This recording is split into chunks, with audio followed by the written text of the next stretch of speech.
14일에는 공직선거법상의 허위사실 공표죄를 아예 삭제하는 내용의 믿어지지 않는 법안이 박희승 의원 등의 민주당 발의로 발의됐습니다.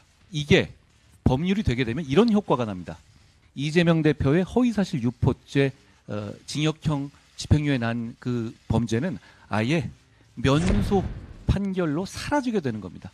여러분 잘 아시다시피 공직선거법상 특정한 범죄에 대해서는 벌금 100만 원이 선고되면 당선 무효 그리고 피선거권을 박탈당하게 되잖아요. 그런데 민주당에서 이 100만 원을 1000만 원으로 바꾸겠다는 법률안을 그 당일날 발의했습니다.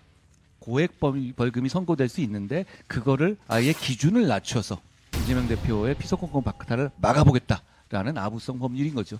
민주당이 이 정도 수준인지는 전 정말 몰랐습니다.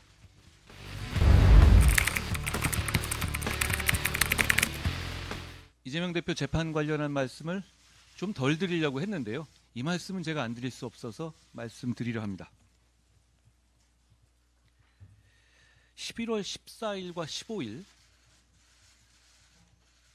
굉장히 기묘한 법률안이 더불어민주당에서 발의됐습니다. 14일에는 공직선거법상의 허위사실 공표죄를 아예 삭제하는 내용의 믿어지지 않는 법안이 박희승 의원 등의 민주당 발의로 발의됐습니다. 15일 당일에는 선거 당일이었죠.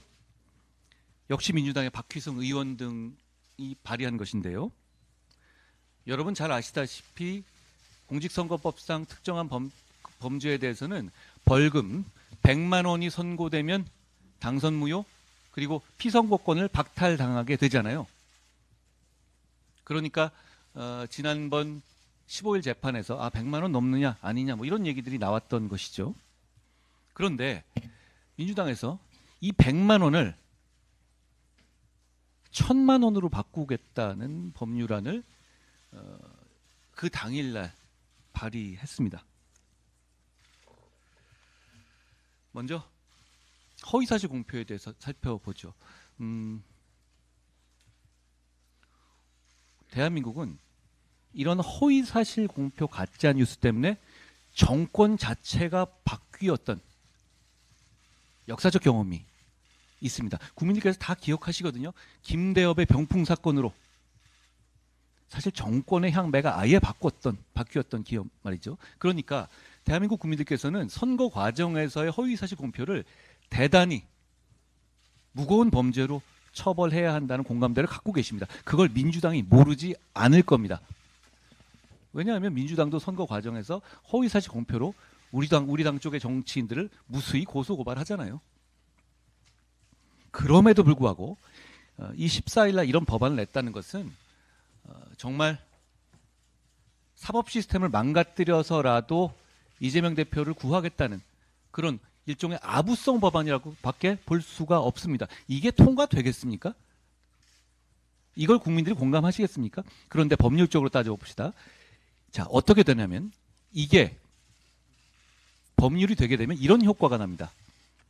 이재명 대표의 허위사실 유포죄 징역형 집행유예 난 그 범죄는 아예 면소 판결로 사라지게 되는 겁니다. 그게 이 법의 목적이겠죠. 두 번째로 1000만 원으로 낮추겠다. 뜻은 이건 11월 14일 날 발의된 거니까요. 징역형이 선고될 거라는 걸 몰랐겠죠. 그렇지만 고액 벌금이 선고될 수 있는데 그거를 아예 기준을 낮춰서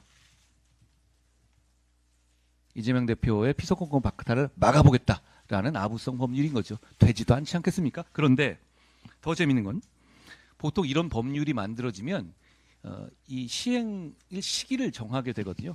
그러니까 좀 상당히 멀찍이 떨어뜨려 놓는 경우가 많죠. 이런 형식적인 범죄. 그런데 이 법은 공포 후 3개월 이후 시행입니다. 무슨 뜻이냐면 그 정도 내에서는 아무리 조희대 대법원장님께서 말씀하신 633 강행 규정을 지킨다 하더라도 대법원 판결이 나질 않거든요. 그러니까 이것 역시 이재명 대표의 판결 결과를 민주당이 국회의 힘으로 바꿔보겠다라는 발상이다라고 말씀드립니다. 이게 민주당이 이 정도 수준인지는 전 정말 몰랐습니다.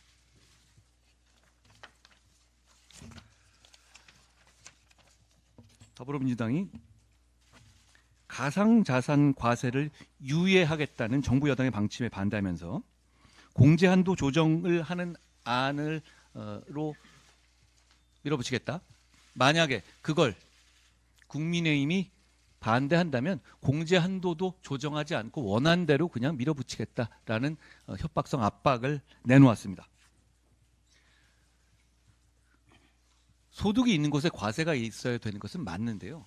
그 과세는 충분히 준비된 상태여야 합니다.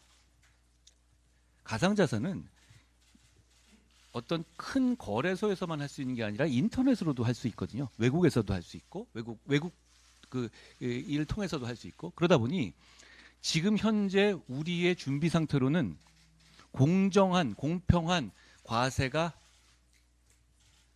어렵습니다. 그런 이유에서 우리 정부 당국에서 아직 준비가 덜 됐기 때문에 2년간 유예하자는 의견을 내놓은 것이죠. 준비 안 된 상태에서 어떻게 과세하겠습니까? 과세했을 때 그 혼란을 어떻게 책임지겠어요? 부차적으로 또 한 가지가 더 있습니다.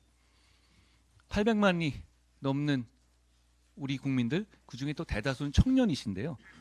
가상자산 투자를 하고 있습니다. 그러니까 가상자산 투자는 이미 현실이 된 지 오래입니다. 자산 증식의 수단으로 활용되고 있죠. 결국 청년들의 자산 형성의 사다리로 활용되고 있거든요.